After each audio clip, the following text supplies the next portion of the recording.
नमस्कार, city news में आप सभी का स्वागत है। मैं हूं जूही। आइए नजर डालते हैं आज की बड़ी खबरों पर।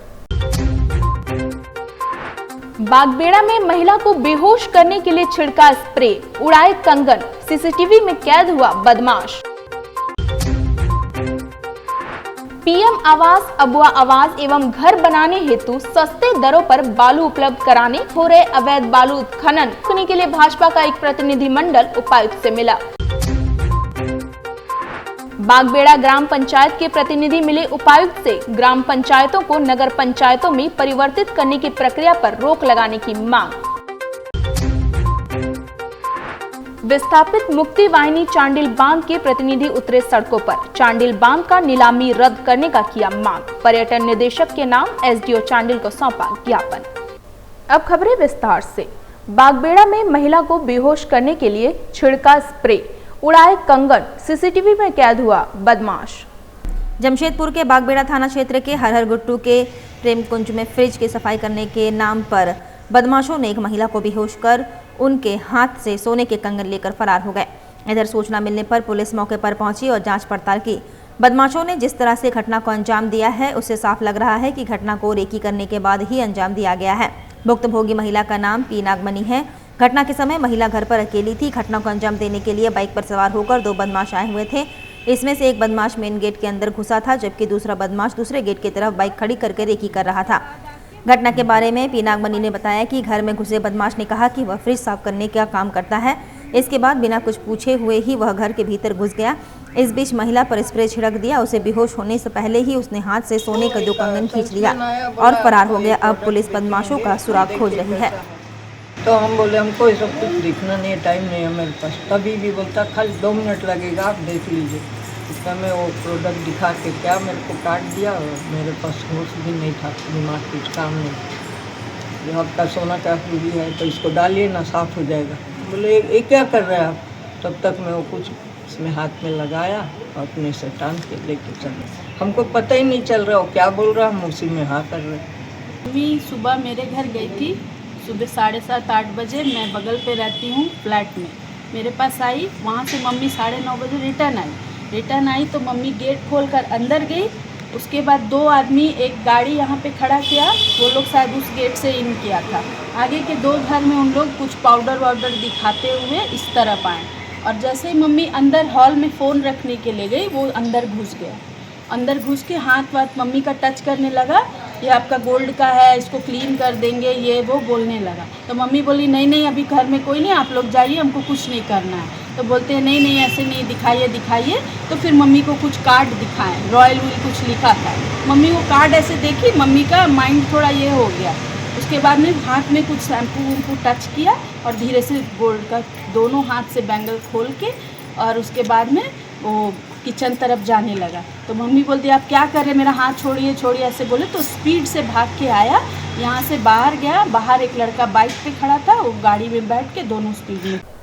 मानगो सब्जी मार्केट में सब्जी खरीदने के दौरान मोबाइल खो जाने के बाद खुद से ट्रैक कर 2 युवकों को पकड़कर थाना में किया सुपुर्द। मोहम्मद इमरान आलम अंसारी ने बताया कि मानगो सब्जी मार्केट में 27 अप्रैल को आईफोन 15 प्रो फोन गिर गया था। काफ़ी खोजने पर मोबाइल नहीं मिला। बुधवार को उसने दूसरे मोबाइल से ट्रैक कर एक युवक को डिमना रोड से पकड़ा। उसे पकड़ते ही अन्य युवक भागा। बाद में पकड़ाए युवक को दबाव बनाने के बाद उसने फरार युवक को फ़ोन कर बुलाया। मोहम्मद इमरान आलम अंसारी ने उन्हें पकड़कर मानगो थाना ले गई, जहां पुलिस द्वारा पूछताछ की जा रही है। क्या मामला हुआ आपके साथ? मेरा जो आईफोन 15 प्रो जो है 27 तारीख को शाम में 7-8 बजे के बीच में सब्जी खरीदने गए थे हम। कहाँ? वहाँ डिमना 5 नंबर जो फुटपाथ में सब्जी जो मिलता है, डिमना रोड तरफ से मानगो के लिए जो रास्ता है वहाँ पे जब हम सब्जी खरीदने गए थे, मेरा ऊपर पॉकेट में मेरे मोबाइल नीचे रखते थे। जैसे मेरे घर में भाई का फ़ोन आया तो हम बात करने जल्दी सब्जी खरीदने के दौरान में मोबाइल को हम ऊपर पॉकेट में रख लिए। उसी दौरान मेरा मोबाइल को चोरी कर लिया गया। पॉकेट से मेरे ऊपर का पॉकेट से। आपको पता नहीं चला? मुझे पता नहीं चला। बाद में हम दुकानदार से छानबीन किए कि मेरा मोबाइल कहाँ गया है। तो उसके बाद जो है हम फ़ोन किए तो मोबाइल स्विच ऑफ बता रहा है। उसके बाद मेरा 2 दिन जो है मेरा मोबाइल स्विच ऑफ था, तो मोबाइल ट्रैक नहीं हो सका। थाना में कब शिकायत किया? 27 तारीख को ही शाम में किया। उसी दिन की रात में हम मानगो थाना में। अच्छा, फिर कैसे क्या पता चला?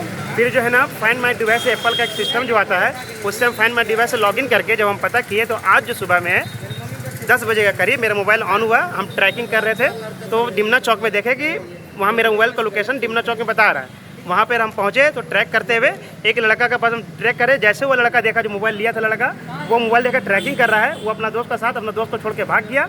उसका दोस्त बोला भी है रुक रुक रुक रुक खा के जाएंगे, लेकिन वो लड़का देखा हमको और भाग गया, समझे। अच्छा, दूसरा लड़का जो साथ में था, जो साथ में था उसको हम पकड़ के भाई तेरा दोस्त था वो, चलो तो हमको बता, तेरे साथ हम कुछ भी नहीं करेंगे, सिर्फ हमको तेरा सपोर्ट चाहिए। लड़का मेरा मोबाइल लिया, वो लड़का हमको यहाँ पे आना चाहिए। फिर क्या किया? उसको लेके आए, हम मानगो थाना में लेके आए, पुलिस को बताया जो पूरा माजरात हुआ, और उसके बाद वो लड़का भी अपना फैमिली को लेके आया है। अब मतलब कितने का है मोबाइल आपका? मेरा 1,25,000 का मेरा मोबाइल है। 1,25,000 का? 25,000 का जी, iPhone 15 Pro है। मतलब दोनों लड़का आ गया था? हाँ, दोनों लड़का भी आ गया। क्या नाम है दोनों का पता चला? एक लड़का का नाम चंदन है,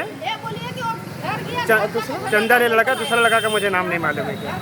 मोबाइल मिल गया? मोबाइल नहीं मिला। मोबाइल अभी मिला नहीं? मोबाइल लड़का लोग पकड़ाया? लड़का पकड़ाया। जमशेदपुर बेल्डी चर्च स्कूल का आज पेरेंट्स मीटिंग होना था। पेरेंट्स मीटिंग को लेकर सुबह 8:30 बजे का पेरेंट्स को समय दिया गया था। पेरेंट्स अपने बच्चों के साथ समय पर स्कूल पहुंच गए, लेकिन स्कूल के द्वारा स्कूल कैंपस का गेट नहीं खोला गया और कहा गया कि 10 बजे से मीटिंग होगी। ऐसे में जितने भी बच्चों के पेरेंट्स से वह गेट के बाहर विरोध कर रहे थे कि आखिर पेरेंट्स को जब बुलाया गया तो पेरेंट्स को स्कूल के अंदर बैठने की जगह देनी चाहिए थी, लेकिन स्कूल प्रबंधन ने किसी भी पेरेंट्स को स्कूल के अंदर घुसने नहीं दिया। वहीं पेरेंट्स का कहना है कि समय जब दिया गया तो स्कूल कैंपस के अंदर जाने नहीं दिया जा रहा है, क्यों? ऐसे में पेरेंट्स अपना सब कुछ काम छोड़कर अगर दिन भर स्कूल में ही फंसे रहेंगे तो घर का काम और फिर ऑफिस जाना है या अन्य काम वो कैसे करेंगे? पेरेंट्स के द्वारा विरोध किया गया। वहीं कहीं करंट में यह भी आरोप लगाया गया कि स्कूल मैनेजमेंट के द्वारा इतनी मोटी रकम की फीस ली जाती है। छोटे छोटे बच्चे लेकर जो गार्जियन पहुंचते हैं स्कूल में इतनी धूप में, यह स्कूल प्रबंधन की गलत रणनीति है। लेकिन यहाँ पे पेरेंट्स को एंट्री नहीं दिया जा रहा है कि हम लोग लेट हैं, लेकिन अकॉर्डिंग टू रोल नंबर्स आना था, और जो पेरेंट्स रोल नंबर्स के अकॉर्डिंग आए उनके लिए भी गेट नहीं खुल रहा है, जस्ट बिकॉज कि 10 बजे का टाइम है तो 10 बजे खुलेगा। मतलब कहने का मतलब है कि पूरा दिन स्कूल को दे दो और अपना काम धंधा छोड़ दो। आज जब पूरा दिन पेरेंट्स मीटिंग है तो teachers should sit there, right, कि जब जैसे जैसे पेरेंट्स आएंगे रोल नंबर वाइज वैसे वैसे मिलते जाएंगे। हम लोग खुद कॉलेज और प्रोफेशनल्स हैं, अपना काम धंधा छोड़ के यहाँ पे तो खड़े नहीं रहेंगे। कितने देर से खड़ी हूँ? हम लोग 1 घंटे से खड़े हैं, मैं तो 1 घंटे से खड़ी हूँ। कुल कितने पेरेंट्स होंगे?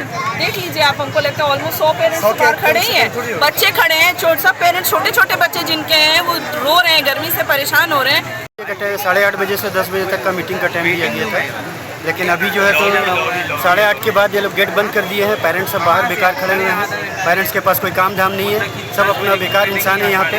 पेरेंट्स जितने सब बेकार हैं, उनको कोई काम नहीं है। इन्हीं लोग को एक काम है जो कि लोग टाइमली एकदम गेट बंद कर दिए हैं, और उसके बाद जो है तो कुछ रिस्पॉन्स नहीं है। बोलने से बोलते हैं 10 बजे के बाद गेट खुलेगा, तो जब 10 बजे गेट खुलेगा तो आपको 8:30 बुलाने नहीं चाहिए था, आपको 10 बजे सबको बुलाना था। पहले से ही कल ही हम लोग मैसेज डाल चुके थे सारे ऐप्स में, और वेबसाइट में भी आप देख सकते हैं ये मैसेज गया है। कल 2 स्लॉट्स में हमारा मीटिंग का शेड्यूल था, और पेरेंट्स को कहा गया था कि 8:30 बजे जो फर्स्ट स्लॉट है उसमें रोल नंबर भी डिवाइड कर दिया गया था कि रोल नंबर 1 से लेकर रोल नंबर 30 तक फर्स्ट स्लॉट में आए, जो कि 8:30 बजे शुरू होना है। गेट हमारा 8:20 गेट खुल गया था, पेरेंट्स लोग को अलाउ किया गया था, और गेट हमारा क्लोज हुआ है 8:45 बजे, यानी 8:45 में हमारा फिर गेट क्लोज हुआ है, क्योंकि जो पेरेंट्स लेट आ रहे हैं वो लोग मीटिंग जब एंड होने के समय में आ रहे थे और बीच में घुसेंगे तो डिस्टर्बेंस होगा, इसीलिए उनको रिक्वेस्ट किया गया कि आप लोग फर्स्ट स्लॉट वाला आप लोग मिस कर गए हैं तो आप लोग सेकेंड स्लॉट वाले में जाइए। सेकेंड स्लॉट वाले का 10 बजे मीटिंग शुरू होना था, और हमारा गेट्स यहाँ पर 8:40 को 9:40 को खोल दिया गया था। गेट पे कुछ हंगामा भी हुआ है। गेट में पेरेंट्स जो लोग लेट आए थे, पेरेंट्स जो टाइम पर नहीं पहुँच पाए हैं, वो लोग मतलब वेट कर रहे थे अपना गेट खुलने का सेकेंड स्लॉट के लिए। पूरा नाम बता दीजिए मैम अपना। Esther Mohanty, vice principal Beldih church. Bagbera gram panchayat के प्रतिनिधि मिले उपायुक्त से। ग्राम पंचायतों को नगर पंचायतों में परिवर्तित करने की प्रक्रिया पर रोक लगाने की मांग। जमशेदपुर के बागबेड़ा ग्राम पंचायत के प्रतिनिधि बुधवार को उपायुक्त से मिलकर मुख्यमंत्री के नाम ज्ञापन सौंपे गए ज्ञापन में ग्राम पंचायत को नगर पंचायत या नगर निकाय में शामिल करने की बात चल रही है। उनकी मांग है कि अधिसूचित क्षेत्र में नगर पंचायत अथवा अन्य नगरीय निकायों में परिवर्तित या शामिल करने की प्रक्रिया पर रोक लगाई जाए। वहीं अन्य मांगों में पेशा अधिनियम के प्रावधान को पूर्णतः पालन सुनिश्चित करने की मांग की गई है। उनका कहना है कि यदि नगर पंचायत अथवा नगर निकायों में ग्राम पंचायतों को परिवर्तित किया जाता है तो उन्हें असुविधा होगी। लोग उपायुक्त महोदय के माध्यम से माननीय मुख्यमंत्री झारखंड सरकार को एक ज्ञापन देने जा रहे हैं। इस शेड्यूल एरिया में जहाँ ग्राम पंचायत है उसको सरकार के द्वारा हम लोग पेपर पत्रिका के माध्यम से जानकारी मिला कि उनको जो है ना नगर पंचायत या नगर निकाय में शामिल करने का मामला चल रहा है। इसलिए हम लोग जो है ना चाह रहे हैं या उस क्षेत्र के लोग भी चाह रहा है कि हम लोग नगर निकाय या नगर पंचायत में नहीं रहकर हम लोग पंचायत क्षेत्र में ही रहने दिया जाए। इसी को लेकर के हम लोग आज जो है ना ज्ञापन देने जा रहे महोदय के माध्यम से माननीय मुख्यमंत्री को। क्या मांगे आप लोग? मांग यही है, हम लोग पंचायत क्षेत्र में ही रहना चाहते हैं, नगर निकाय में, क्योंकि उस क्षेत्र में है गरीब दबे कुचले लोग या वैसे बने आदमी लोग रहता है जो नगर निकाय में रहने से उनको जो है ना जो आर्थिक या आत्मसम्मान जो पंचायत में हो रहा है वो नहीं हो पाएगा। इस सरकार का कहना है कि जो अगर पंचायत देख रहे हैं महाराज जुगसलाई में हम लोग देख ही रहे हैं सारा चीज़, साफ सफाई के नाम पर प्रत्येक घर से पैसा का जो लिया जा रहा है। आज घर कनेक्शन पंचायत में जो है 400 रुपये में, अगर कल नगर पालिका हो जाए तो 10,000 में कनेक्शन होगा, तो गरीब आदमी कहाँ से पानी कभी से वंचित हो जाए। किन किन क्षेत्रों का मामला है ये आपके जो है ना बागबेड़ा, किताड़ी, परसोड़ी, छोटा गोविंदपुर, घोड़ा बांधा, ये सरकार का पेपर पत्र माध्यम से हम लोग जानकारी मिला है। तो हम लोग आज इसको सभी क्षेत्र के प्रतिनिधि आए हैं, वो क्षेत्र ग्राम प्रधान सभी मुखिया लोग अभी आए हैं और फिर इसके बाद आज उपायुक्त को देने के बाद हम लोग 1-2 दिन के अंदर में हम लोग तय करके प्रखंड विकास पदाधिकारी को देंगे। उस दिन हम लोग बड़े रूप में हम लोग वहाँ पर प्रदर्शन करके क्या नाम हुआ? क्या परिचय हुआ? चुनका माटी ग्राम प्रधान बागबेड़ा। मुख्यमंत्री पशुधन विकास योजना के तहत 20 यूनिट बकरी लाभुकों के बीच वितरण किया गया। लाभुक बकरी पाल कर करेंगे रोजगार। वहीं डॉक्टर कापरा मार्डी ने बताया कि मुख्यमंत्री पशुधन विकास योजना सरकार की एक अच्छी योजना है, जिससे ग्रामीण लाभुक के बीच बकरी पालन के लिए प्रत्येक लाभुक को 1 यूनिट बकरी दिया जा रहा है, जिसमें कुल 5 बकरी दिया जा रहा है। कुल 20 यूनिट बकरी का आज वितरण जमशेदपुर प्रखंड मुख्यालय में किया गया है। कहना चाहोगे? भाई हम लोग को बकरी मिल गया है और इसको ले जाएंगे, पालेंगे अच्छा तरह से, डॉक्टर का दवाई ववाई कराएंगे और बड़ा होगा उस टाइम हम लोग का पूंजी हो जाएगा।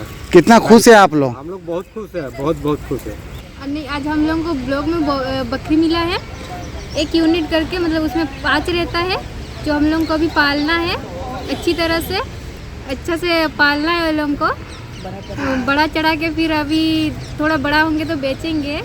हम लोगों का कुछ स्टडी वगैरह का भी हो जाएगा। ये हमारा मुख्यमंत्री पशुधन विकास योजना के तहत 20 इकाई हम लोग ने बकरी बांटा है और ये उनका रोज़गार के लिए है। ये लोग अपने जाके इसे अच्छे से पालन पोषण करें ताकि उनका और प्रोडक्शन हो और वो उनका रोज़गार के लिए हो गया। मुख्यमंत्री पशुधन विकास योजना के तहत है। अब तक कितना बांटा जा चुका है? अभी आज हमने 20 यूनिट बांटा है। अच्छा 20? हाँ, हमने 20 यूनिट आज बांटा है। 1 यूनिट में है 4 बकरी और 1 बकरा होता है, जिसमें कि उन लोग को आगे का उसको पाल पोष करके आगे उसका और प्रोडक्शन करके उनको बेचने का है और उनको अपने ये के लिए है, रोजगार के लिए है। उसी से ही उनको पालन पोषण करना है बकरी का और उनसे जितना उनका उत्पादन होता है फिर उनको बेच करके और प्रोडक्शन करवाने के लिए उनको उस उद्देश्य से दिया जाता है। 4 बकरी रहता है और 1 बकरा है। सभी लाभुक कहाँ के हैं? सभी ये लाभुक अभी हमारे वहाँ बेको पंचायत और दलदली पंचायत से आए हुए हैं। वक्त तो चला एक छोटे से ब्रेक का। ब्रेक के बाद खबरें और भी हैं, तब तक के लिए देखते रहें सिटी न्यूज। अब जल्द शुरू होने वाला है फन वर्ल्ड डिज्नीलैंड। जी हाँ, अब आपके शहर जमशेदपुर में आप सभी के बीच भरपूर मनोरंजन लेकर एक बार फिर आ गया है फन वर्ल्ड डिज्नीलैंड। सबसे शानदार और पुराना फन वर्ल्ड डिज्नीलैंड इस बार फन वर्ल्ड डिज्नीलैंड करेगा मौज और मस्ती की बरसात। एंटरटेनमेंट का बादशाह डिज्नीलैंड लेकर आया है आपके शहर जमशेदपुर में थ्रिल, एक्साइटमेंट और एंटरटेनमेंट का सैलाब, यानी पूरा विदेशी मनोरंजन नगरी डिज्नीलैंड में सिमट कर आ गया है साक्षी आम बगान मैदान यानी जमशेदपुर में, जहां मनोरंजन, मस्ती और उसके साथ तरह तरह के राइड्स, अंतर्राष्ट्रीय झूले और खेल। इस बार का खास आकर्षण हेलीकॉप्टर व वाटर बोट के साथ joint wheel, Tora Tora, slambo, break dance, jumping frog, Mickey Mouse, jumping motor bike, 3D game, साथ में और भी बहुत कुछ। हैंडलूम और हैंडीक्राफ्ट के सैकड़ों आइटम्स के साथ जायकेदार लज्जेदार व्यंजनों का मजा भी आप यहाँ ले सकते हैं। तो ना करे देर, जल्द पहुंचे फन वर्ल्ड डिज्नीलैंड, साक्षी आम बगान मैदान जमशेदपुर में शाम 4 बजे से रात 10 बजे तक। बेहुनर आदमी जिंदगी भर नौकरी की तलाश में भटकता है और हुनरमंद इंसान को नौकरी तलाश करती है।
काम भी सिखाएंगे और नौकरी भी दिलाएंगे। अधिक जानकारी के लिए संपर्क करें अंतर्राष्ट्रीय मान्यता प्राप्त Rabia technical institute and placements council approved by government of India और देखें हमारा वेबसाइट www.rabiainstitute.in।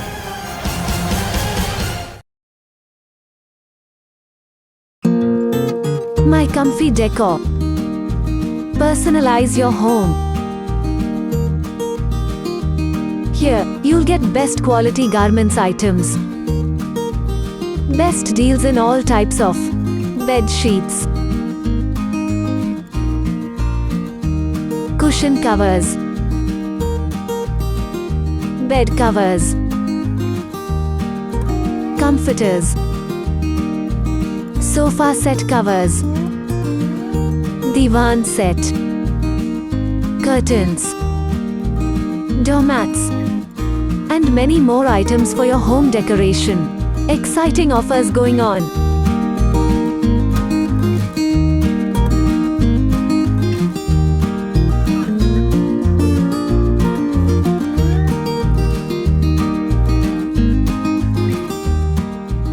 ब्रेक के बाद मैं जूही आप सभी का फिर से स्वागत करती हूं। भगवान परशुराम प्राकट्य उत्सव के अवसर पर मंगलवार को ब्राह्मण युवा शक्ति संघ के आह्वान पर मानगो स्थित श्री हनुमान मंदिर से साक्षी शीतला माता मंदिर तक भव्य शोभा यात्रा निकाली गई। शोभा यात्रा की शुरुआत मंदिर में पूजा अर्चना के पश्चात हुई। भगवा ध्वज, डीजे, ढोल ताशे और उत्साह से लबरे श्रद्धालुओं की भीड़ के साथ भगवान परशुराम की सुसज्जित रथ पर सवारी निकाली गई। शहर जय परशुराम और जय सनातन के नारों से गूंज उठा। यात्रा का विशेष आकर्षण 12 फीट ऊंचे भगवान परशुराम की छवि चित्र का पूजन रहा, जो शीतला माता मंदिर परिसर में हुआ। इसके बाद महाआरती और भोग प्रसाद का वितरण किया गया। ब्राह्मण युवा शक्ति संघ के संस्थापक अप्पू तिवारी ने शोभा यात्रा को सफल बनाने वाले सभी सहयोगियों और श्रद्धालुओं का आभार जताया। उन्होंने कहा, भगवान परशुराम केवल ब्राह्मण समाज के नहीं अपितु समस्त सनातन धर्म के रक्षक है। हमें उन्हें जातिगत सीमाओं से ऊपर उठाकर पूजन करनी चाहिए। संघ का उद्देश्य भी यही था कि किसी भी आराध्य को जाति की सीमाओं में ना बांधा जाए। यही कारण है कि शोभा यात्रा में सभी समुदायों के श्रद्धालुओं ने बढ़ चढ़ कर हिस्सा लिया। ब्राह्मण युवा शक्ति संघ परशुराम जन्मोत्सव के पूर्व संध्या पर जिस तरह का एक भव्य महाशोभा यात्रा निकाला है, इससे यह संदेश दिया है कि हम लोग जात पात से अछूत होकर के सनातन धर्म के प्रति अपना सोच और अपना समर्पण के साथ इस देश का सेवा करना और प्रभु श्री राम, प्रभु परशुराम जो विष्णु भगवान के छठे अवतार है, सभी देवताओं के प्रति मान सम्मान रखते हुए हम लोग शोभा यात्रा को निकालने का काम। विस्थापित मुक्ति वाहिनी चांडिल बांध के प्रतिनिधि उतरे सड़कों पर। चांडिल बांध का नीलामी रद्द करने का किया मांग। पर्यटन निर्देशक के नाम एसडीओ चांडिल को सौंपा ज्ञापन। विस्थापित मुक्ति वाहिनी चांडिल बांध के प्रतिनिधि मंडल सड़कों पर उतरकर पर्यटन विभाग के खिलाफ एसडीओ चांडिल कार्यालय के समीप 1 दिवसीय धरना प्रदर्शन किया। वहीं पर्यटन निदेशक झारखंड सरकार के नाम एसडीओ को ज्ञापन सौंपा। प्रतिनिधि मंडल ने बताया कि पर्यटन विभाग के द्वारा चांडिल नौका विहार को गिरिडीह के एक निजी एजेंसी को देने षड्यंत्र किया जा रहा है, जिसका हम विस्थापित पुरजोर विरोध कर रहे हैं। इनकलाब जिंदाबाद, इनकलाब जिंदाबाद। जमशेदपुर पूर्वी विधायक पूर्णिमा साहू ने बरवा माइंस मंडल क्षेत्र में विभिन्न विकास कार्यों का किया निरीक्षण, गुणवत्ता को लेकर दिए निर्देश। जमशेदपुर पूर्वी के विधायक पूर्णिमा साहू ने मंगलवार को अपने विधानसभा क्षेत्र अंतर्गत बरमा माइंस मंडल के विभिन्न इलाकों में जिला योजना निधि से स्वीकृत निर्माण कार्यों का निरीक्षण किया। निरीक्षण के दौरान उनके साथ विधायक प्रतिनिधि गुंजन यादव, मंडल अध्यक्ष सूरज सिंह समेत जमशेदपुर क्षेत्र के अभियंतागण एवं भाजपा कार्यकर्ता मौजूद रहे। विधायक पूर्णिमा साहू ने ईस्ट प्लान बस्ती के दरबार लाइन और शिवनगर में चल रहे पेवर्स ब्लॉक अधिष्ठान कार्य, ईस्ट प्लान बस्ती में नाले के निर्माण, मनीफीट में सड़क निर्माण, रामाधीन बगान स्थित छठ घाट के पास चेयर अधिष्ठान एवं सलगाझुरी स्थित गैस संचालित शव दाह गृह के पास पथ निर्माण कार्यों का जायजा लिया। उन्होंने मौके पर मौजूद अभियंताओं से कार्य प्रगति की विस्तृत जानकारी ली और गुणवत्तापूर्ण कार्य सुनिश्चित करने का निर्देश दिए। इस दौरान उन्होंने लोगों से मिलकर उनकी समस्याओं को भी जाना। इस मौके पर पूर्णिमा साहू ने कहा कि विकास कार्यों में किसी भी प्रकार की लापरवाही अथवा गुणवत्ता में कटौती नजरअंदाज नहीं की जाएगी। उन्होंने स्पष्ट किया कि जनता की सुविधाओं और अपेक्षाओं को ध्यान में रखते हुए सभी योजनाएं तय समय सीमा के भीतर पूर्ण होनी चाहिए। उन्होंने स्थानीय कार्यकर्ताओं को कार्यों की निगरानी जारी रखने की बात भी कही, जिससे योजनाओं की पारदर्शिता बनी रहे और आमजन को लाभ मिल सके। 25 से 27 अप्रैल 2025 को दार्जिलिंग में आयोजित eastern India zonal strength lifting games में झारखंड टीम ने रचा इतिहास। ईस्ट सिंहभूम जिला स्ट्रेंथ लिफ्टिंग सेक्रेटरी नील अमृत त्रिपाठी के नेतृत्व में east Singhbhum strength lifting team ने जीते 9 पदक। नील अमृत त्रिपाठी ने 68 किलो जूनियर व सीनियर कैटेगरी में 2 हैंड कर्लिंग में 52.5 किलो भार व हैक लिफ्ट में 265 किलो भार उठाकर 4 रिकॉर्ड खिताब व 2 स्वर्ण अपने नाम किया। देवजीत प्रतिहार ने 52 किलो भार वर्ग जूनियर कैटेगरी में 2 हैंड कर्लिंग में 40 किलो भार, हैक लिफ्ट में 185 किलो भार एवं इंक्लाइंट बेंच प्रेस में 60 किलो भार उठाकर 1 स्वर्ण व 1 रजत पदक अपने नाम किया। कृष्ण राय ने 76 भार वर्ग जूनियर व सीनियर कैटेगरी में 2 हैंड कर्लिंग में 45 किलो भार व हैक लिफ्ट में 230 किलो भार उठाकर 1 स्वर्ण पदक एवं 1 रजत पदक अपने नाम किया। सायन हलदार ने 68 किलो भार वर्ग में स्ट्रेंथ लिफ्टिंग प्रतिस्पर्धा में 4th रैंक हासिल किया। रमेश बारिक ने 85 किलो सीनियर भार वर्ग में 2 हैंड कर्लिंग में 60 किलो भार व हैक लिफ्ट में 245 किलो भार उठाकर 1 स्वर्ण अपने नाम किया। अर्शदीप सिंह ने 95+ किलो भार वर्ग में जूनियर व सीनियर कैटेगरी में 2 हैंड कर्लिंग में 45 किलो भार व हैक लिफ्ट के 222.5 किलो भार उठाकर 2 रजत पदक अपने नाम किया। झारखंड के युवा खिलाड़ियों ने सिक्किम में आयोजन होने वाले all India strength lifting games से पहले जीत का आगाज कर दिया है। पीएम आवास, अबुआ आवास एवं घर बनाने हेतु सस्ते दरों पर बालू उपलब्ध कराने तथा जिले में हो रहे अवैध बालू उत्खनन व बालू तस्करी रोकने को लेकर भारतीय जनता पार्टी जमशेदपुर महानगर के द्वारा उपायुक्त को सौंपा ज्ञापन। बालू सस्ते दरों पर उपलब्ध न होने के कारण जिले में गरीबों के लिए बन रहे पीएम आवास तथा अबुआ आवास निर्माण में लोगों को काफी कठिनाइयों का सामना करना पड़ रहा है। स्वर्णरेखा नदी के तट पर बसे गांव के लोगों को भी बालू उपलब्ध नहीं है। वहीं जिले में विभिन्न स्थानों पर धड़ल्ले से बालू का अवैध खनन, भंडारण, परिवहन तथा बालू तस्करी हो रहा है। प्राकृतिक संसाधनों का लूट खसोट चिंताजनक है। भारतीय जनता पार्टी जमशेदपुर महानगर ने इस विषय पर उपायुक्त को मांग पत्र सौंपकर मांगों का शीघ्र निष्पादन करने का आग्रह किया है। आज हम लोग भारतीय जनता पार्टी जमशेदपुर महानगर और सिंहभूम जिला ग्रामीण के नेता लोग, दोनों जिलाध्यक्ष हैं सुधांशु झा जी, श्री चंडीचरण साहू जी और सभी प्रमुख नेताओं के साथ उपायुक्त कार्यालय में उपायुक्त जी से मिले। हम लोगों ने 2 प्रमुख बातें किया। पहली बात तो यह है कि पूरे ज़िले में पीएम आवास, अबुआ आवास और घर बनाने के लिए बालू की किल्लत है। बालू मिल ही नहीं रहा है और बहुत महंगे दामों पर बालू मिल रहा है।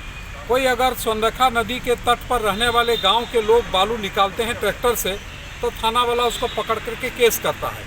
लेकिन विसंगति ये है कि गांव के लोगों पर तो केस होता है, लेकिन रात के अंधेरे में सैकड़ों हाईवा वहां से बालू तस्करी करके जमशेदपुर और रांची आ रहा है, उस पर कोई मुकदमा नहीं होता। वहाँ स्टोरेज हो रहा है, माइंस विभाग जाती है तो अज्ञात के नाम से केस होता है। तो जो छोटा किसान है, छोटा जो ये करता पीएम आवास बनाता है, वो ट्रैक्टर से निकलता, ट्रैक्टर वालों पर तो कार्रवाई हो रही है, लेकिन जो बड़े संख्या में बड़े पैमाने पर तस्करी हो रहा है उस पर कार्रवाई नहीं होती। स्वर्णरेखा नदी करा रहा है। तो हम लोग 2 मांगे हैं। एक तो सस्ते दरों पर सरकार अबुआ आवास, पीएम आवास और निजी काम के लिए घर बनाने हेतु बालू मुहैया कराए सस्ते दामों पर। और दूसरा, जो इस क्षेत्र का जो सुनरेखा नदी है, उस सुनरेखा नदी के बालू की जो लूट चल रही है, उस लूट पर लगाम लगाए। और उस लूट में राजनीतिक संरक्षण है सत्तारूढ़ दल के नेताओं का। सत्तारूढ़ दल के नेता, अगर हम बोलें तो झामुमो के नेताओं के संरक्षण में रात के अंधेरे में ये बालू चलता है। और प्रशासनिक पुलिस अधिकारी की संलिप्तता उसमें है, स्थानीय लिखकर। मैं बता रहा हूँ कि वो जहाँ से बालू घाट है वहाँ के जो ऑफिसर हैं वो आंख मूंदे हुए हैं। तो ये सब लूट रुकना चाहिए। झारखंड इसलिए नहीं बना था कि इनके संसाधनों का लूट हो। तो भारतीय जनता पार्टी ये प्राकृतिक संसाधनों की लूट को रोकना चाहती है और गांव के लोगों को, शहर के लोगों को सस्ते दरों पर बालू मुहैया हो। इसके लिए हम लोगों ने विशेष रूप से एक ज्ञापन भी हम लोगों ने सौंपा है। इसके लिए हम लोग आए थे। चलते चलते एक बार फिर नजर डालते हैं आज की बड़ी खबरों पर। बागबेड़ा में महिला को बेहोश करने के लिए छिड़का स्प्रे, उड़ाए कंगन, सीसीटीवी में कैद हुआ बदमाश। पीएम आवास, अबुआ आवास एवं घर बनाने हेतु सस्ते दरों पर बालू उपलब्ध कराने हो रहे अवैध बालू उत्खनन रोकने के लिए भाजपा का एक प्रतिनिधिमंडल उपायुक्त से मिला। बागबेड़ा ग्राम पंचायत के प्रतिनिधि मिले उपायुक्त से ग्राम पंचायतों को नगर पंचायतों में परिवर्तित करने की प्रक्रिया पर रोक लगाने की मांग। विस्थापित मुक्ति वाहिनी चांडिल बांध के प्रतिनिधि उतरे सड़कों पर, चांडिल बांध का नीलामी रद्द करने का किया मांग। पर्यटन निदेशक के नाम एसडीओ चांडिल को सौंपा ज्ञापन। आज के लिए बस इतना ही। कल फिर मिलेंगे कुछ नई ताजा खबरों के साथ। तब तक के लिए सिटी न्यूज की पूरी टीम को दीजिए इजाजत। नमस्कार।